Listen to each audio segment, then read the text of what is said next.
I got out there a little emotional. I didn't think it would kind of play out like that. I wasn't listening to my coaches at first, so had to kind of dial it down on the accelerator and start listening. You know, I'm really accurate when I'm at range and just fighting my fight.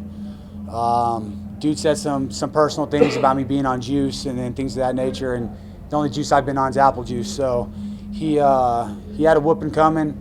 I'm very thankful that they took the fight. I didn't think as of last Thursday I was going to be on the card, but Joe Silva said stay ready, and that's what I did. I cleared a lot of money last year at the UFC, so to start the year off working a 9 to 5 for $9 an hour was a very humbling experience.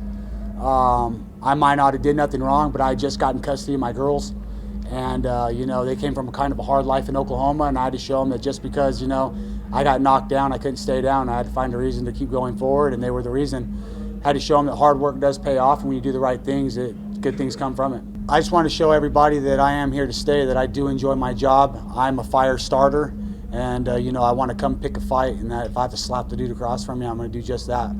I enjoy what I do, and if I learned anything from losing my job and getting pushed down to the bottom of a totem pole at another job, it showed me that I can't take nothing for granted, and every day's a blessing. 10 years ago, I was a liar and a drug addict, and or 11 years ago or whatever. So to have my family, my coaches, and my team stick beside me on this USADA deal, it made me feel great, man. I knew I'd been doing the right things. I knew Jeff Nowitzki's very thorough at his job and what he does. He believed me right out the gate and really pushed to ask all the right questions and got the job done for me. The supplement world's like Russian roulette. You know, it wasn't something I thought watching other guys that, you know, was an excuse for doing steroids, you know, and then it happened to me, and of course I'm like, oh, I didn't do it, you know. So it just showed me that, you know, I can't have an opinion on it until all the facts are played out, and that you're innocent until proven guilty crap's a lie. You're guilty until proven innocent. You have your mean fans on Twitter that still call me a juicer or whatever. That's cool. Like I said, if fighters want to come across and, you know, throw that blame and point those fingers or whatever, then they have a rude awakening coming. What does it mean to you to go home to them now that you've kind of triumphed here? You know, I went from having temporary custody of my daughter Christina to one day I went to go get her and they were gone. You know, I didn't have my daughter for 7 years, and I worked my butt off. I got out of jail. I did exactly everything I needed to do, got off probation, did everything I was supposed to do to get 2 feet to stand on in court. And that's exactly what I did. You don't see fathers going to court and get to take their 2 girls from the mother. So she was doing bad things. We proved it in court, and I had both legs to stand on. I was very proud of who I was going to that courtroom. And I was more nervous for that fight than I was for any fight in the cage. But I got my daughters. They're super happy.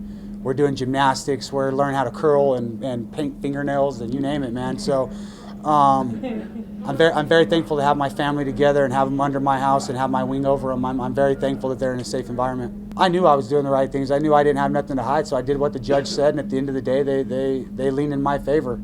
I have full custody of my girls, and that's what I've been working hard to do, is to get my family into my house and get them to where I could protect them and not have to worry, not sleep at night and worry about what drug addicts were around them or what problems were around them 2 states over. I have my girls, and I'm very proud for that, and I'm going to fight my ass off to keep them. You know, I have a soft spot for the people that are addicted,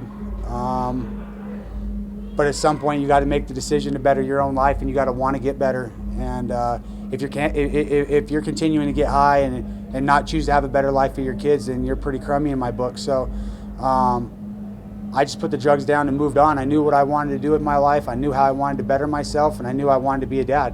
I wanted my daughters with me, and that's been the ultimate desire. It hasn't been getting in the cage and beating people up or nothing like that. I've wanted to be a dad, and I've got to do just that, and I'm getting to do that. Man, I've been shot. You know, I got scars all down my legs, shot and stabbed, and had all my teeth knocked in with shovels and whatever, and that's because I put myself in stupid situations. You know, people could say they're gangster or whatever it is, you know, but I was a dumbass and put myself in bad situations, and I'm just trying to show my kids and my nieces and nephews that I'm not poisoning my water hole, man. I'm making sure that my family makes it, and I can't choose what they do when they get older as adults. They're going to have to make their own decision, but I'm going to lead them to the right path, and hopefully they go down the right path.